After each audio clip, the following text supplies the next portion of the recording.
मेरे प्यारे बच्चों, कल हम लोगों ने ट्रिगोनोमेट्री का बेसिक कॉन्सेप्ट जाना था।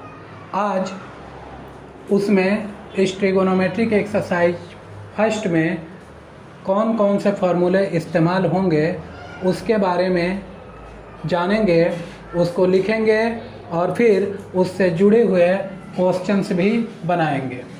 जो इस एक्सरसाइज में जो फार्मूलाज यूज होने वाले हैं वो है साइन थीटा बराबर P/H, दूसरा है कॉस थीटा बराबर B/H, तीसरा है टैन थीटा बराबर P/B, चौथा है कॉसेक थीटा जो कि साइन थीटा का ठीक उल्टा होता है यानी H/P, और पांचवा है सेक थीटा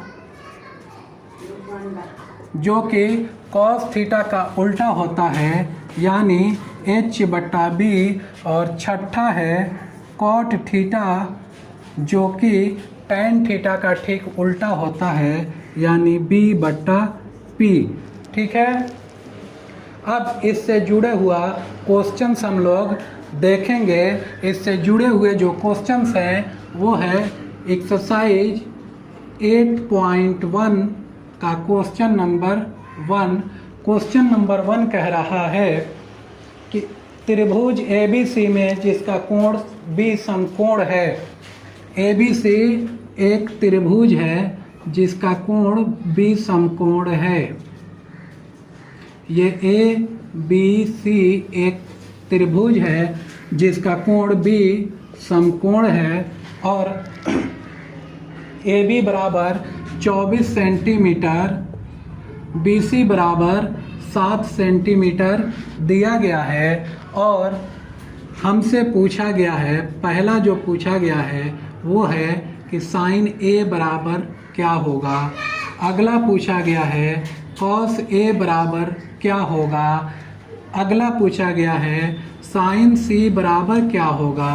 और अगला पूछा गया है कॉस C बराबर क्या होगा।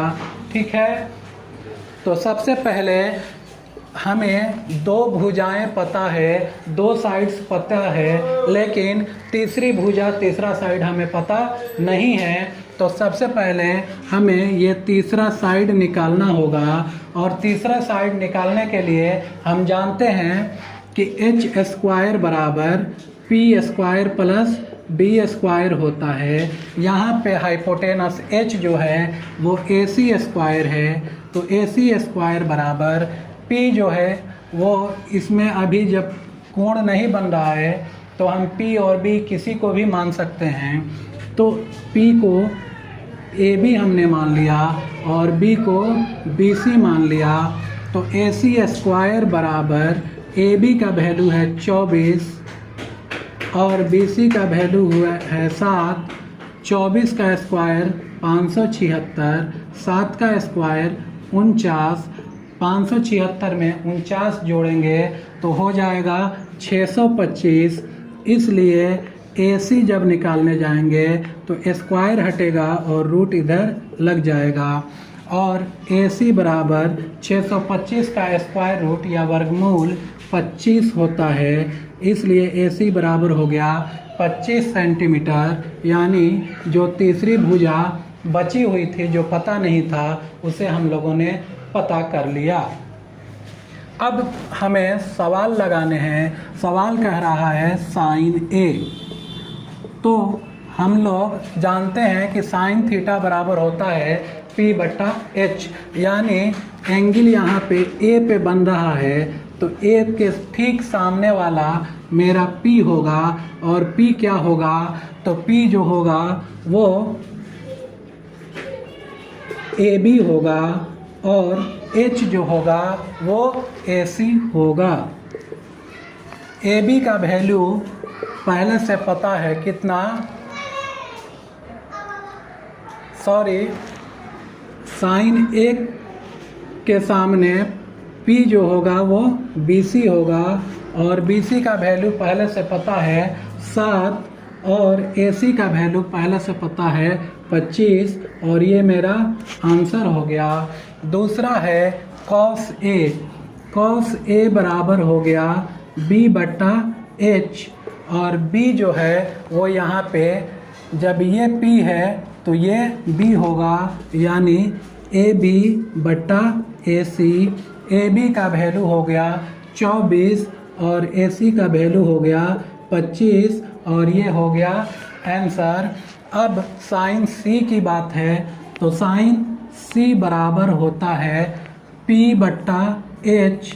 अब चूँकि एंगल C पे बन रहा है इसलिए C के ठीक सामने वाली जो भुजा AB है वो P है और ये हो गया AB/AC। AB का वैल्यू कितना है तो 24 और AC का वैल्यू 25 और ये हो गया आंसर। अगला है cos C बराबर होता है B/H। B का वैल्यू यहाँ पे BC होगा और बट्टा में H जो है वो AC होगा। BC का वैल्यू 7 है और AC का वैल्यू 25 और ये हो गया मेरा आंसर। इस तरह से क्वेश्चन नंबर 1 हम लोगों ने सॉल्व कर लिया। ठीक है, समझ में आई बात या नहीं? अगर बात समझ में नहीं, अगर किसी तरह का कोई कन्फ्यूज़न है तो आप लोग कमेंट सेक्शन में जाके कमेंट करके पूछ सकते हैं। ठीक है।